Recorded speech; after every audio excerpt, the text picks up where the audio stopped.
자, 이 엄중한 이 코로나의 시국에도 함께 예배하기 위해서 이 자리에 오신 우리 온 성도님들을 예수님의 이름으로 축원합니다. 우리를 평강으로 인도하시는 그 하나님께 모든 영광을 올려드리고, 그 하나님이 또 여러분의 삶 가운데 평강으로 임재하여 주셔서 여러분의 삶이 동행하시는 그 하나님으로 말미암아 형통함을 경험하시기를 예수님의 이름으로 축원합니다. 여러분, 고백이라는 단어를 들으시면 어떤 감정이 생깁니까? 혹시 고백이라는 단어를 들을 때 그 오빠, 그 자매 잘 살고 있겠지? 뭐 이런 생각 혹시 떠오르십니까? 여러분, 요즘 유행하는 사람들이 쓰는 단어 중에서 이불킥이라는 단어가 있습니다. 이불킥이라는 이 단어는 무엇이냐면, 내가 한 행동이나 말이 부끄러워서 자다가도 이불 속에서 이불을 걷어찰 정도로 이렇게 후회스러운 상황을 이야기합니다. 고백이라는 이 단어를 들을 때 혹시 이불킥 하고 싶으신 그런 분들 계시지 않습니까? 저는 있습니다. 이 고백이라는 단어가 사실은 우리 가슴을 설레기도 하고, 또 이 고백이라는 단어가 아픔을 주기도 하죠. 그런데 다 괜찮습니다. 이미 다 지나간 일이지 않습니까? 그런데 여러분, 우리 성경에서 사용하는 이 고백이라는 이 단어는 우리가 생각하는 어떤 그런 감정들과는 조금 다른 이야기를 포함을 하고 있습니다. 어떤 사건이나 이 말이 사실로 확인되는 그 과정을 고백이라고 이야기합니다. 내 마음속에 생긴 그 감정을 내가 고백하는 그 순간 그것이 사실이 되는 것이죠. 그리고 어떤 상황이나 어떤 사건이, 그 정황이 내가 고백하는 순간 그것이 사실이 되는 겁니다. 예를 들자면 이런 것이죠. 판사가 이렇게 묻습니다. 당신이 이러한 죄를 지었습니까? 이렇게 묻습니다. 그때 그 죄를 지었을 경우에 예, 그렇습니다, 제가 그 죄를 지었습니다 라고 이렇게 말하는 것, 그와 같음이 맞습니다 라고 말하는 것 자체를 성경은 고백이라고 이야기합니다. 여러분, 우리는 거의 매일 이러한 고백들을 하고 있습니다. 그것이 사실이며 그 사실을 나는 믿고 있습니다 라고 고백을 하고 있죠. 조금 전에 여러분 고백하셨습니다. 뭘까요? 우리는 사도신경으로 우리의 신앙을 고백합니다. 내가 이러한 사실들이 사실임을 내가 나의 입술로 고백하고 인정합니다 라고 말하는 것이 사도신경의 고백입니다. 우리의 앞선 사도들의 그 어떤 신앙의 고백을 따라서 나도 그것이 나의 사실임을 인정하고 믿습니다 라고 말하는 것이 바로 사도신경이고, 그것을 고백이라고 이야기를 하는 겁니다. 근데 여러분, 이 사도신경은 2세기에 형성이 되었고, 공식적으로 이것이 서방 교회에 사용되어진 것은 9세기경부터 사용이 되어져 있습니다. 그리고 종교 개혁자인 루터와 칼빈은 그 종교 개혁을 함에 있어서 이 사도신경을 받아들이고, 이 사도신경이야말로 성경의 전체적인 내용을 아주 핵심적으로 요약하고 있는 사실이다라고 이야기했습니다. 그러므로 여러분, 교회가 이러한 신앙을 함께 고백한다는 점에서 어떤 기업이나 정당, 학교와는 완전히 다른 그런 모습을 갖게 되는 것이죠. 건물이 있고 그 건물 안에 사람들이 모여 있고 그 사람들을 연결하는 조직이 있다 할지라도 이러한 신앙의 고백이 없다면 그것은 교회가 아닌 것입니다. 그런데 여러분, 사람들이 자주 사용하는 말, 근데 그 자주 사용하지만 그 뜻과 의미가 제대로 잘 전달되거나 이해되지 않는 것들이 종종 있습니다. 동일하게도 우리가 자주 고백하고 예배 때마다 고백하는 이 사도신경의 내용 하나하나가 무엇을 의미하는지 잘 모르고 우리가 고백할 때가 종종 있죠. 아쉽게도 오늘은 사도신경을 공부하는 날이 아니기 때문에 이것을 다 하나하나 일일이 제가 얘기하고 말씀드릴 수는 없지만, 그 중에 한 가지만 오늘 생각해 보려고 합니다. 그것이 무엇이냐면 거룩한 공회입니다. 거룩한 공회. 여러분, 거룩한 공회라는 이 뜻이 여러분 어떤 의미를 가지고 있는지 혹시 알고 계십니까? 공회는 무엇입니까? 공회는 공교회라는 뜻이고, 보편적인 하나의 교회를 의미합니다. 성경의 근거에 의하면 교회의 정의는 머리 대신 그리스도, 그 머리 대신 그리스도 안에서 그 그리스도를 믿는 자들이 교제하는 그 하나의 보편적인 모임, 공동체를 교회라고 이야기합니다. 그러므로 이것은 이러한 교회는 그러므로 건물이나 어떤 조직에 한정되거나 제한받지 않는 것입니다. 쉽게 말하면 이겁니다. 서울 홍성교회, 삼덕교회, 은재교회, 이것이 성경이 말하는 공교회가 아니라 그리스도로 오신 예수를 믿는 그 믿음으로 구원받은 사람들, 그들이 세례를 받고 또한 그가 다시 오실 심판주이시며 우리의 소망이 되신다는 사실을 고백하는 사람들이 함께 모여서 교제하는 것, 그것이 바로 공교회라는 것입니다. 그러므로 여러분, 공교회는 나 자신일 수도 있고 나와 여러분일 수도 있고 이렇게 함께 모여있는 공동체일 수도 있다는 사실입니다. 여러분, 제가 세 번째 수요일마다 이야기하고 있는 것이 있습니다. 이 교회는 하나님의 나라, 이 땅에 그 하나님의 나라가 이루어지는 그 비전을 꿈꾸며 호흡하며 살아가는 것이고, 이 교회의 사명은 세상의 소망이 되는 것입니다. 우리는 이 사명으로 불타올라야 하는 것이지요. 이것이 바로 교회의 본색이고 교회의 본질이 되는 것입니다. 또 한 가지, 오늘 우리가 이야기할 거룩한 공회, 거룩한 교회들, 거룩한 나, 그리고 이 거룩한 공동체.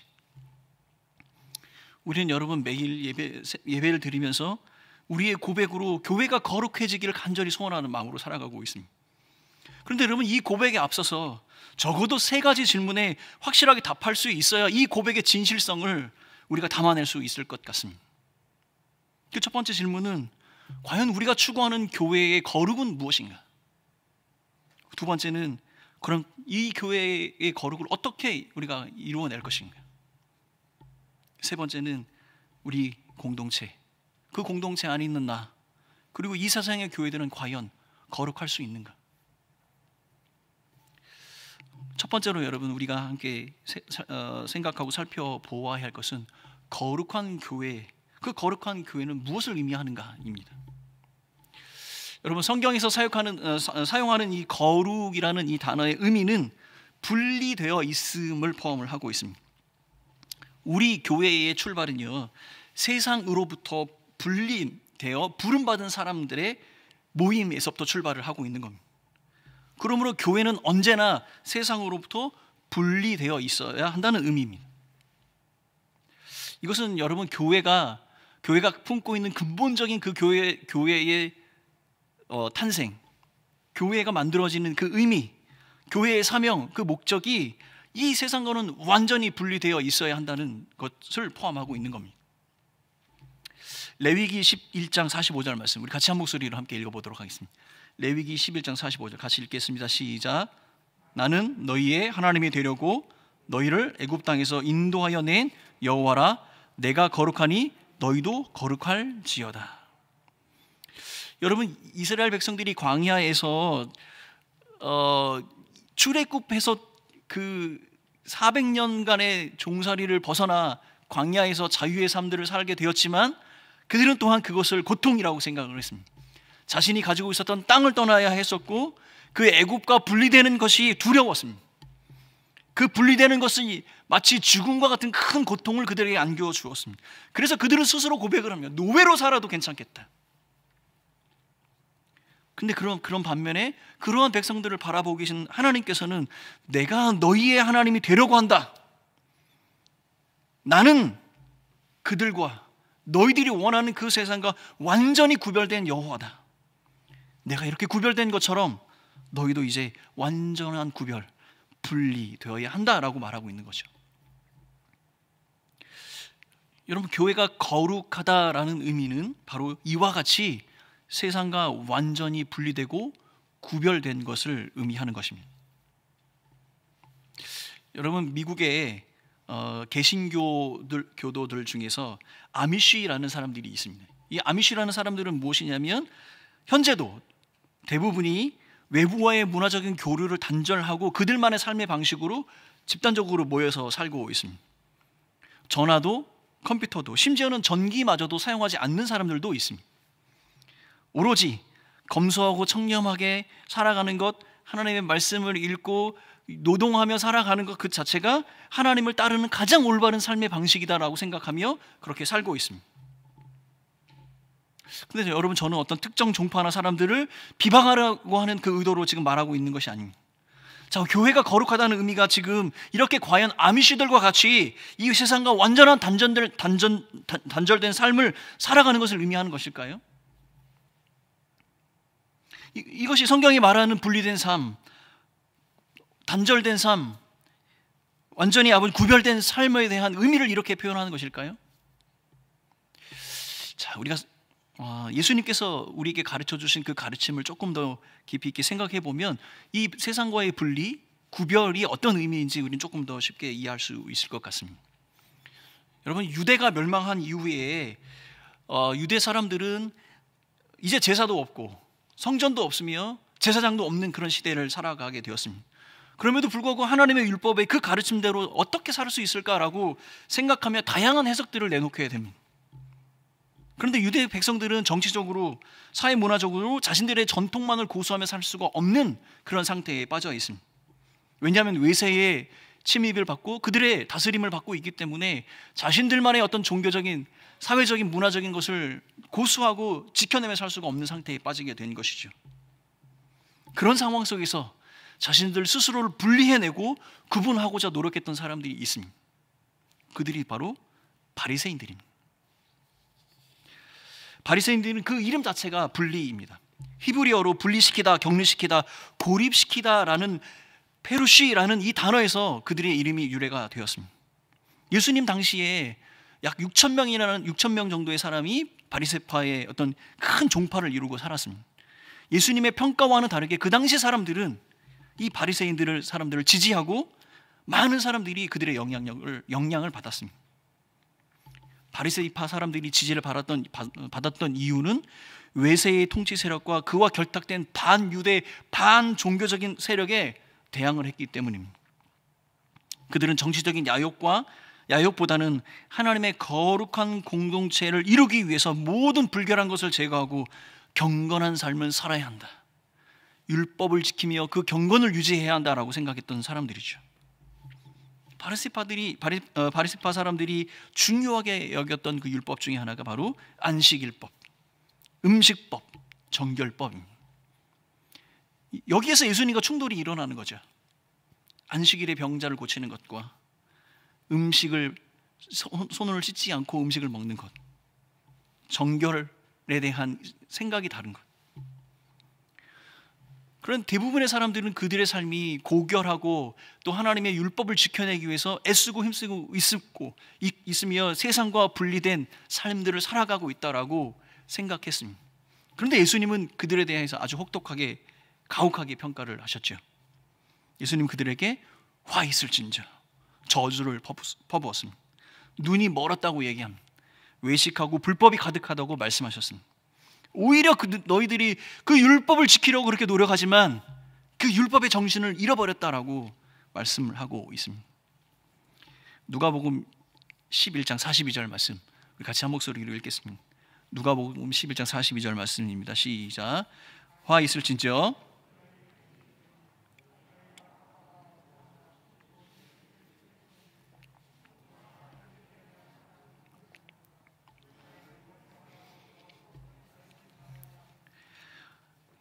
아주 조그만 채소 먹는 향신료에도 너희들이 11조를 드리지만 그럼에도 불구하고 너희들의 그런 행위 속에 공의와 하나님에 대한 사랑이 없다, 이렇게 이야기하고 계신 것이죠. 너희들이 보여주고 있는 그 외면적인, 그 분리되고 구분된 종교적인 삶의 모습이 진정한 율법의 정신을 담고 있지 않다라고 이야기를 하고 있는 겁니다. 여러분, 이 말씀을 깊이 곰곰이 생각해 보면 이러한 교훈을 얻을 수 있습니다. 단순히 보여지는 그런 어떤 행위가 그 자체가 거룩함을 나타내고 있지 않다는 겁니다. 또한 이 말씀은 이렇게 적용을 할 수도 있겠죠. 교회가 세상 사람들이 하지 않는 행위와 선행을 하고 있다고 해서 그들과 구별된 거룩한 삶을 살고 있다라고 말할 수 없다, 이렇게 이해할 수 있는 겁니다. 그러므로 교회가 거룩한 교회라는 의미는 교회가 무엇을 했는가 안 했는가 거기에 초점이 맞춰져 있지 않다는 것을 이 성경 말씀은 우리에게 가르쳐주고 있는 겁니다. 그런데 여러분, 오해하지 마십시오. 예수님께서 이것도 행하고 저것도 버리지 말아야 한다고 분명하게 말씀하고 있습니다. 교회는 어떠하든지 모든 것을 할 수 있는 대로 최선의 노력을 다해서 선행을 실천해야 합니다. 그러나 하나님의 공의와 사랑만이 드러나도록 해야 하며 세상은 우리의 말과 손이 아닌 드러나는 그 하나님의 모습을 바라볼 수 있어야 하는 것입니다. 여러분, 교회가 거룩한 이유는 세상의 시류에 흔들리지 않고 세상의 방법과 이유와 논리로 명성을 얻거나 유익을 취하기보다는 거룩한 그 하나님의 공의와 사랑을 드러내기 위해 쓰임받다가 버려진다 할지라도, 예수로 인하여서 비방을 받고 모욕을 당한다 할지라도 그 사명을 기쁨과 사랑으로, 자랑으로 여기는 것, 그렇기 때문에 교회는 거룩하다 여김을 받는 것입니다.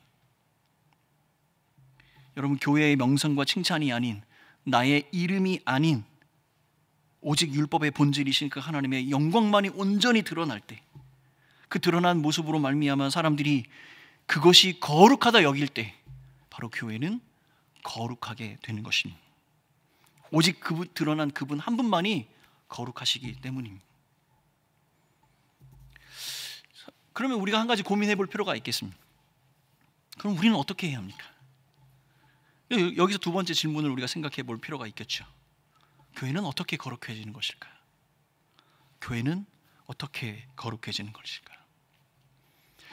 여러분, 인간들은 전적인 타락 가운데 있습니다. 이 세상 누구도 희망이 없습니다. 모두가 죽음이고 절망입니다. 그런 사람들이 모여있는 것이 교회죠. 왜 우리는 교회 안에서 가끔 더 큰 상처를 받고 더 큰 관계의 어려움을 경험하게 됩니까? 왜냐하면 이런 사람들이 모여있기 때문입니다. 그럼 과연 교회는 거룩해질 수 있는 것일까요? 오늘 본문을 함께 한번 읽어보도록 하겠습니다. 여러분, 오늘 제가 2번 읽었잖아요. 지금 읽으면 3번째 읽는 겁니다. 3번 읽었는데도 이 말씀이 머릿속에 들어오지 않는다면 의심해 봐야겠죠. 내가 한글을 제대로 읽고 있나? 자, 3번째 같이 한 목소리 읽겠습니다. 시작. 그들을 진리로 거룩하게 하옵소서. 하나님의 말씀은 진리니이다. 여러분, 요한복음 17장의 말씀은요, 장차 교회의 지도자가 될 제자들을 향하여서 예수님께서 중보기도하는 내용입니다. 예수님의 기도문이에요. 성경에 나오는 예수님께서 하신 기도 중에서 가장 긴 기도문이 바로 요한복음 17장의 말씀입니다. 예수 그리스도께서 그 십자가의 죽음 앞에서 죄인들을 대신하여서 자신을 희생 제물로 드리는 헌신의 기도, 그리고 이 땅에 남겨질 제자들과 앞으로 미래에 다가올 교회들을 향하여서 중보 기도하시는 내용이 바로 요한복음 17장의 말씀입니다. 예수님께서는 이 요한복음 17장의 기도의 말씀을 통해 성부 하나님께 모든 교회와 성도들을 진리로 거룩하게 하옵소서, 그 진리로 거룩하게 되게 하여 주옵소서라고 기도하고 있습니다. 그리고 그 진리가 무엇인지 분명하게 말씀해 주고 있습니다. 그 진리가 바로 하나님의 말씀입니다라고 이야기합니다. 여러분, 우리가 좀 전에 그러면 교회는 어떻게 거룩해질까요? 우리가 생각했던 아주 거창하고 이 거대한 이 질문 앞에 예수님께서 아주 심플하게 간단하게 대답을 하고 계시죠. 우리 남겨질 제자들과 앞으로 다가올 모든 미래의 교회들은 진리로 거룩하게 되어야 합니다. 그 진리는 바로 하나님의 말씀입니다. 여러분, 하나님의 말씀은 우리가 알 수가 없는, 우리가 근접할 수도 없고 우리가 상상할 수도 없는 완전하신 그 거룩한 하나님의 모습을 우리에게 가르쳐 줍니다. 여러분, 이사야서 6장의 말씀을 보면 이사야가 환상 중에 보좌에 앉아 계신 여호와 하나님, 그 거룩하신 하나님을 보게 됩니다. 그때 천사들이 거룩하다 거룩하다 거룩하다 만군의 여호와여, 거룩하신 그 하나님을 만나게 됩니다. 그때 이사야가 어떻게 기도합니까? 다 바싹 엎드려서 이렇게, 화로다 화로다 나는 망하였도다. 여러분, 거룩하신 그 하나님은 알면 알수록 드러나는 것은 죽음과 절망뿐입니다. 우리는 아무것도 아니라는 사실을 우리는 깨닫게 되는 것이죠. 이것이 사람의 모습이고, 이것이 우리가 마땅히 이 죄 가운데 죽음을 당할 수밖에 없는 우리의 그 비참한 현실이 드러나게 됩니다. 그것이 하나님의 말씀을 알면 알수록 우리는 그걸 깨닫게 되는 겁니다. 그런데 여러분, 하나님을 알면 알수록 우리가 죽지 않는 그 비결도 알게 되는 것이죠. 하나님의 말씀은 우리가 그의 은혜 안에 살 길이 있음을 우리에게 가르쳐주고, 구원받을 수 없는 멸망자들이 어떻게 구원을 받으며 어떻게 하나님의 은혜 가운데 거할 수 있는지 우리에게 말씀으로 가르쳐주고 있는 겁니다. 이 약속의 말씀만이, 약속의 말씀으로 오신 그 예수 그리스도만이 우리에게 그 구원의 길이 있음을 가르쳐주고 있습니다. 또 하나님의 말씀은 이 땅의 성도들과 교회들이, 이 성도들과 교회의 그 부르심과 사명이 무엇인지 분명하게 말씀해주고 계시며, 그것을 또한 어떻게 감당할 수 있는지 또한 우리에게 가르쳐주고 있습니다. 그 능력을 우리에게 약속해 주셨습니다. 그 능력은 바로 성령 하나님. 그 성령 하나님이 우리에게 오시면, 그 성령 하나님이 우리에게 오시면 우리는 이 세상을, 하나님의 나라가 이룰 수 있는 그 사명을 완수하는 하나님의 동역자, 하나님의 제자들이 된다고 우리에게 가르쳐 주고 있지 않습니까? 이것이 어디에 나와 있습니까? 하나님의 말씀의 약속 가운데 있는 것입니다. 또 하나님의 말씀은 장차 성도와 교회가 얻게 될 그 영광과 소망이 무엇인지, 그것을 우리가 어떻게 붙들어야 하는지에 대해서 또한 가르쳐 주고 있지 않습니까? 하나님의 말씀은 성도와 교회가 무엇이며 그 사명이 또한 무엇이고 그것을 어떻게 이루며 그 결과가 어떠한 것인지 우리에게 아주 분명하게 가르쳐 주고 있는 것입니다. 그렇기 때문에 이것을 진리라고 이야기합니다. 이 진리는 하나님과 그의 교회, 그의 백성들을 향한 약속으로 가득 찬 하나님의 축복의 언약의 말씀인 것이죠. 그러므로 성도와 교회는 이 진리의 말씀, 이 하나님의 말씀으로 거룩하여지는 것입니다. 그러므로 성도 여러분, 우리가 이 교회가 이 하나님의 말씀을 배우고 가르치는 일에 힘써야 하는 것이 지극히 당연하고 지극히 정상적인 일이 되는 것이죠. 많은 사람들이 이렇게 이야기합니다. 여러분의 교회는 어떻습니까? 여러분의 가정은 어떻습니까? 라고 질문을 받을 때 많은 분들이 이렇게 이야기하죠. 우리 교회는요, 우리 가정은요, 성경적이에요. 여러분, 어떤 상태가 성경적인 것인가요? 강대상에서 이렇게 설교하고 우리가 날마다 성경을 읽기 때문에 그것이 성경적인가요? 우리 아이들이 우리가 성경을 암송하고 있기 때문에 우리가 성경적이라고 이야기할 수 있는 건가요? 여러분, 우리가 성경적이다라고 이야기하는 것은, 성경적 교회, 성경적 가정이라고 이야기하는 것은 단순히 그것이 우리가 성경을 말하거나 읽는 것이기 때문에 그것이 성경적이다라고 이야기하는 것이 절대 아니라는 사실을 여러분 명심하셔야 합니다.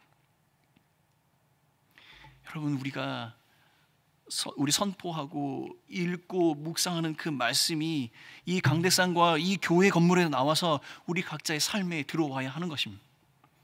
그 말씀이 우리의 삶의 모양을 바꾸어 가야 합니다.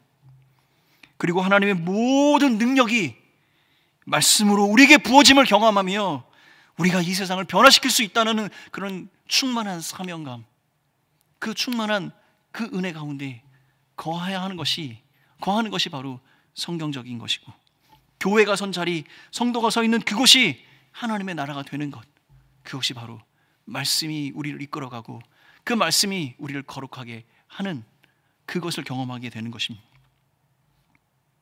여러분, 지난주 한 주 선포된 말씀, 여러분이 개인적으로 읽었던 말씀, 묵상했던 그 말씀 때문에 여러분은 이 한 주 어떻게 사셨습니까? 여러분, 그 말씀 때문에 나는 이 말씀 때문에 나는 이렇게 살 수밖에 없었다라고 고백하는 그 고백은 여러분 있습니까? 여러분, 그 말씀 때문에 우리 교회와 나는 정말 거룩해지고 있습니다. 여러분, 제가 3가지 질문에 대해서 답할 수 있어야 한다고 했습니다. 3번째 질문은 이것이죠. 나는 과연 진리로 거룩해지고 있는가? 우리 교회는 하나님의 말씀으로 거룩한 교회가 되고 있는가? 이 3번째 질문은 여러분에게 오픈 질문으로 드리겠습니다. 여러분 스스로 하나님 앞에 묵상하며 나는 과연 이 하나님의 진리의 말씀으로 거룩한 삶, 내가 섬기는 이 공동체는 하나님의 진리의 말씀으로 거룩한 공동체가 되고 있는지 스스로 답하는 우리 모두가 되어봅시다. 1933년 아돌프 히틀러가 독일의 수상이 되었습니다. 그리고 그는 제3제국을 선포하며 새로운 나라, 새로운 국가를 캐치프레이즈로 나라를 만들어 갔습니다. 독일의 개신교회들은 혼란에 빠졌습니다. 몇몇 교회 지도자들은 교회가共産주의와 무신론과 싸우는 이 나치와 함께 협력해서 화해하고 나아가야 되는 것이 아닌가라고 고민하는 사람들이 나타나기 시작했습니다. 그래서 나치가 생각하고 있는 인종차별법과 총통이 지배하는 그 원리를 따라가야 한다고 생각하는 사람들이 나왔습니다. 그들 스스로 자신들을 독일 그리스도인이라고 불렀습니다. 그리스도인이 아니라 독일에 사는 독일인 그리스도인. 그들은 그리스도교가 유대교와 상극이므로 유대인을 핍박하는 것이 정당하며 구약의 성경 말씀을 없애고 찬송가에 나오는 여호와나 할렐루야 호산나와 같은 유대인들이 사용하는 그 모든 언어를 없애야 한다고 생각을 했습니다. 그 모든 것에 교회가 찬성했습니다. 근데 여기에 반대하는 무리들이 나타났습니다. 우리가 잘 아는 본회퍼 목사님. 본회퍼 목사님은 1934년 바르멘에서 총회를 개최하고 칼 바르트가 기초한 바르멘 선언을 채택하며 그들이 출범시킨 교회가 있습니다. 그 교회를 우리는 고백교회라고 얘기합니다. 그들이 고백교회가 되는 이유는 무엇이냐면 오직 하나님의 말씀이라는 그 신앙 중심으로 살았던 종교개혁자들의 그 고백을 따라 우리도 오직 그 말씀만을 가지고 살아가겠다라고 하는 사람들의 모임, 그것이 고백교회가 되는 것입니다. 그들이 선언했던 바르멘 선언 제1항은 이렇게 기록을 하고 있습니다. 성경을 통하여 우리에게 증언된 예수 그리스도는 우리가 들어야 하며 사나 죽으나 신뢰하고 복종해야 할 하나님의 유일한 말씀이다. 보네포 목사님은 올바르게 성경 진리가 선포되며 선포된 그 말씀이 개인의 삶뿐만 아니라 나라와 민족을 변화시키는 꿈을 꾸었습니다. 그 자신이 스스로 이 말씀을 믿고 이 고백처럼 죽음 앞에서 두려움 없이 말씀을 붙들고 순종하는 마음으로 담담하게 교수영장에서 삶을 마감했습니다. 사랑하는 성도 여러분, 우리에게 주어진 이 하나님의 말씀은 이 세상과 만물을 통치하는 하나님의 통치 원리입니다. 성도와 교회를 거룩하게 만드는 유일한 능력이 바로 이 성경의 말씀. 우리가 하나님의 말씀을 붙들 때 우리의 자신에 대해서 더 깊이 알게 될 것이고 우리 하나님에 대해서 더 깊이 알아가게 되는 것입니다. 우리에게 약속된 것이 무엇이며 우리가 반드시 붙들어야 할 그 약속이 무엇이고 이 세상을 이기며 승리하는 비결이 무엇인지 이 성경의 말씀은 우리에게 가르쳐 주고 있는 것입니다. 사랑하는 성도 여러분, 우리에게 주어진 이 말씀을 붙들고 우리의 삶을 씨름해 나아갈 때 주야로 그것을 묵상하며 그 말씀의 그 선한 능력으로 살아가길 원할 때 하나님의 나라는 나의 삶 가운데 우리 공동체 안에 이 땅에 이루어지게 되는 것입니다. 사랑하는 성도 여러분, 말씀을 붙드십시오. 그 말씀대로 살아내기 위해 분투하며 하나님의 영광의 은혜를 사모하는 성도의 삶들을 살아가시길 예수님의 이름으로 축원합니다. 보네포 목사님의 고백입니다.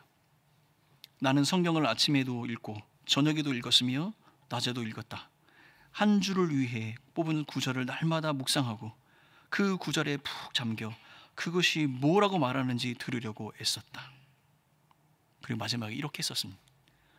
이렇게 하지 않으면 나는 더 이상 올바로 살 수 없다. 사랑하는 성도 여러분, 진리로 거룩한 삶을 살아가는 성도들이 되시길 예수님의 이름으로 축원합니다. 하나님의 말씀을 붙드시고 내가 붙든 그 말씀이 나를 이끌어가고 나의 삶을 변화시키는 경험을 통해 하나님의 영광의 나라를 이 땅에 이루어가는 하나님의 백성들이 되시기를 예수님의 이름으로 축원합니다.